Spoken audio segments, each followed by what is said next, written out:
Jadi hubungan mutual holdingnya ada di paragraf yang kedua.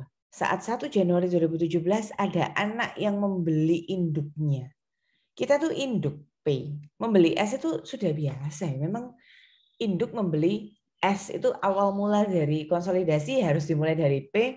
Membeli S lebih dari 50% kepemilikan. Nah, yang membuatnya jadi mutual adalah anaknya itu membeli kembali induknya.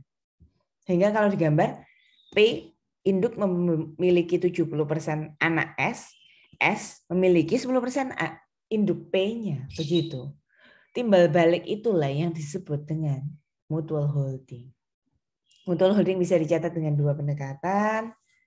Tentunya harus diketahui di soal maunya yang mana. Ada treasury stock approach sama satu lagi conventional approach, begitu ya. Kita akan pelajari yang treasury stock approach dulu. Sekilas info, apa definisi treasury stock dari intermediate yang lalu sudah kalian dapat. Treasury stock itu adalah saham treasury di mana sahamnya perusahaan kita yang kita beli sendiri lagi. Itu namanya treasury stock. Cerita soal dimulai dari tahun pertama 2016, P membeli 70% kepemilikan S. Karena soal ini bakalan ditanya semua jurnal transaksi dan jurnal kertas kerja mengenai mutual holding. Soalnya lengkap, jadi kita bisa hitung mulai dari Eko BV. Mari kita hitung dari Eko BV. Kosnya seperti biasa ya, 238. Pengorbanan tunainya. Kalau BV, dari mana BV? Dari mana? 175 ini dari mana?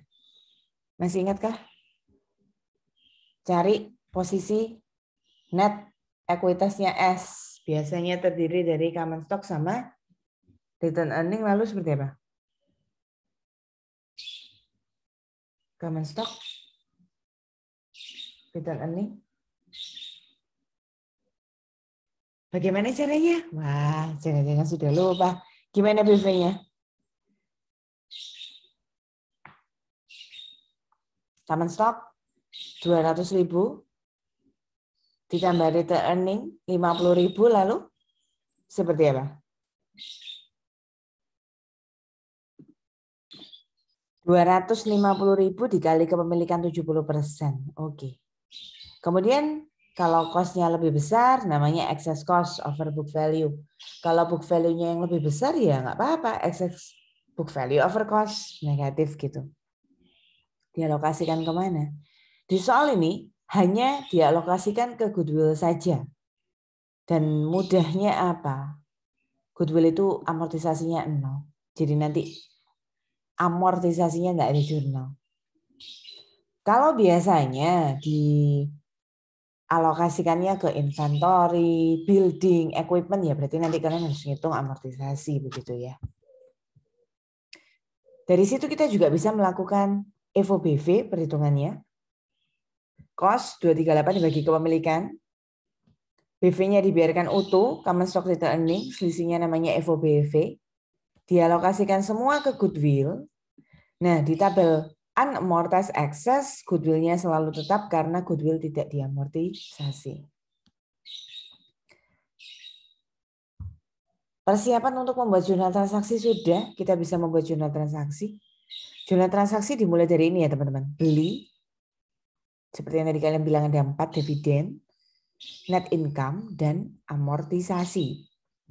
Beli, investment in S to cash itu senilai tunainya 238.000 yang tadi. Kita selalu sebagai P. Jadi kita nggak akan mencatat jurnal S membeli P ya teman-teman. Karena itu di pembukuannya S. Kita hanya sebagai P. Jadi P membeli S begitu. Lanjut. P menerima dividen dari S. Cash to investment in S. Jurnalnya. Ayo teman-teman bantu saya untuk cari nominalnya. Berapa nominal dividennya?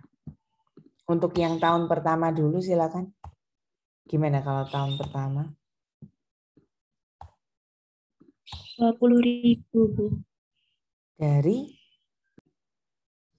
Jadi kalau tadi 2016 kan S bagi dividen 20.000, P dapat 70%-nya. Demikian. Kalau tahun kedua Data yang mana yang digunakan? Berapa dividen S yang diterima oleh P ya? Kita sebagai P mencatat terima dividen dari S.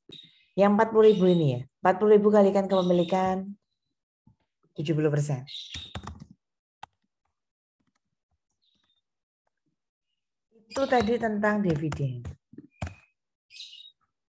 Net income tahun pertama, tahun 2016. Seperti Puspa tadi bilang, net income S-nya 40.000 kalikan 70%.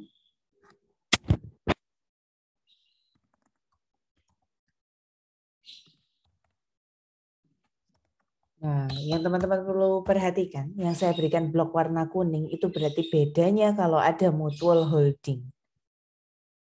Seharusnya tahun kedua, kita akan mencatat P menerima net income dari S yang mana angkanya? Ya, betul sekali. Teman-teman kalau di sini masih ada yang terjebak melihat data P, jangan ya. Yang dilihat itu data S, dikali kepemilikannya kita, P memiliki S-nya berapa.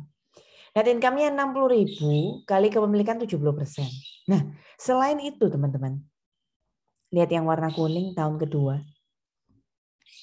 Karena adanya mutual holding yang terjadi di tahun 2017, tahun kedua tadi, S itu bukan hanya memiliki pendapatan 60.000. Karena S punya investasi 10% di induk, ketika induknya membagi dividen 70.000, S itu punya pendapatan tambahan yang disebut dengan pendapatan dividen. Bahasa Inggrisnya dividen revenue. 70.000 dia dapat 10%. Begini. Sehingga pendapatannya S sendiri kan 60.000 dari operasionalnya. Plus dia punya tambahan dari dividen itu 7.000. Sehingga ini akan kembali disetorkan ke P lagi. 67.000 kali kepemilikannya P terhadap S 70%. Itulah yang berbeda kalau ada mutual holding. Jadi bukan 60.000 kali 70%, tapi 67.000 kali 70%. Untuk jurnal berikutnya amortisasi nggak ada, karena EKBV-nya tadi dialokasikan ke goodwill semua. Goodwill itu nggak ada amortisasinya. Satu tambahan jurnal transaksi untuk chapter 9, yang bagian mutual holding. Ini jurnalnya. Jurnal transaksi ini baru dibuat tahun kedua. Saya sengaja kasih warna blok kuning itu untuk mengingatkan, oh itu bedanya mutual holding. Jurnalnya itu baru ada tahun kedua ya teman-teman. Kenapa? Karena mutual holdingnya di paragraf kedua tadi, seperti yang tadi Puspa bilang ya, S membeli P-nya itu ya baru tahun kedua, 2017-nya itu. Begitu. Apa yang perlu di jurnal? Dividennya induk yang diterima oleh S tadi. Yang dividennya induk 70.000 tahun kedua, kali kepemilikannya S terhadap P 10%. 7.000-nya harus dieliminasi dengan jurnal ini. Debitnya income from S, kreditnya dividen. Jurnal transaksinya 4 ditambah 1 yang baru tadi chapter 9. Persiapan sebelum ke jurnal kertas kerja, EVO-BV-nya tadi kan sudah dihitung di bagian atas. Sekalian tadi waktu habis ngitung EKO-BV. Nah, persiapan berikutnya adalah kita membuat T-account, investment, dan income from S. Kalau investment kita butuh selisih saldo awal sama akhir seperti biasa. Kalau income hanya saldo akhirnya saja. Dapat dari mana? Ya tentu saja kalian harus menyelesaikan semua jurnal transaksi dulu ya. Investment dimulai dari 238. Dikurangi 14 ditambah 28. Tahun pertama selesai. Investment saldonya lanjut akhir tahun pertama jadi awal tahun kedua. Kemudian dikurangi 28 ditambah 46.900. Cari selisih awal sama akhir saldonya. Kalau income from S tahun pertama hanya muncul satu ya ini ya. 28.000. Income from S saldonya selalu mulai dari 0 sehingga 2017 mulai dari 46.900 kemudian di debit 7.000. Yang diambil saldo akhirnya saja.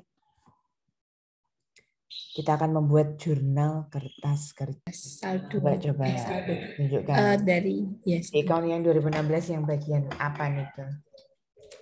bagian selisihnya, Bu. Sebut saja langsung. Oh, gitu. Nominalnya 14.000. Yaitu Bentar, dari sini. investment atau income? Kamu kerja investment duluan atau income?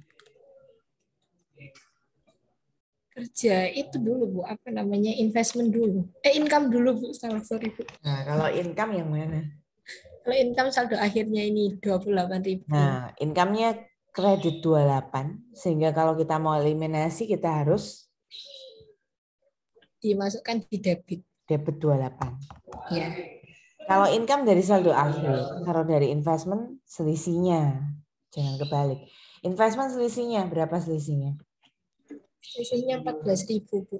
Di kredit. 14.000 kan debit. Jadi Ya. kalau mau dieliminasi, Ditaruh di kredit. jadi kredit. Nah, dividen ini kan jelas ya, selisihnya 14. Tapi sebenarnya dividen S itu bisa kalian peroleh dari yang tadi itu 20.000 kali 70% ya. Memang tepat hasilnya 14.000. Lagi tahun kedua. Income from S berarti berapa yang dieliminasi? Coba teman-teman. 39.900, Bu. 39.900-nya kredit. Jadi kalau mau dieliminasi jadi di debit. Selisihnya investment untuk tahun kedua 18.900 debit.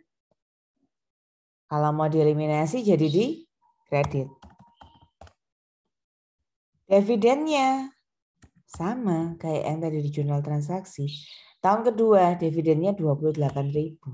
Dapat dari 40.000 kali 70% kepemilikan.